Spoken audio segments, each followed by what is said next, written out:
તો ગાઈસ આપણે માર્કેટના સફરજન ન લેવા જોઈએ. હું તમને દેખાડું. જો આ બહુ બધા કટ્સ છે. મેં જોયા. જો અહીંયા છે, અહીંયા છે, અહીંયા છે, અહીંયા છે. જો આખો ચાકુ અંદર વહી જાય છે. પછી અહીંયા છે. હા જો હજી એક અહીંયા છે. જો આપણે આને રફ કરશું ને તો કંઈક વ્હાઈટ નીકળશે. તમને દેખાડું.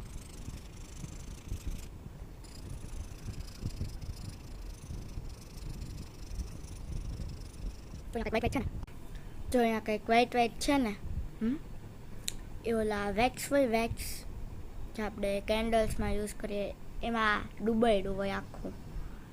અને વેક્સ આખા અહીંયા કટ દેખાડ્યા ને તમને મેં સ્ટાર્ટિંગમાં, એમાં પણ જો આખો ચાકુ આમ વેક્સથી આમ કોટ ન કર્યું હોય એમ. જો મારા આંગળી ઉપર એ લાગી ગયો છે.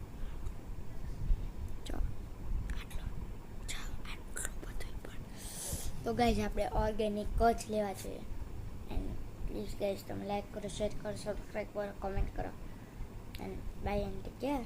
તો ગાઈઝ અને એમાં છે ને કંઈ કટમાં કંઈ કેમિકલ નાખે છે. મેં હમણાં વિડીયો છે ઇન્જેક્શનથી. તો એટલે જ આપણે ઓર્ગેનિક સફરજન લેવા જોઈએ. Bye and take care.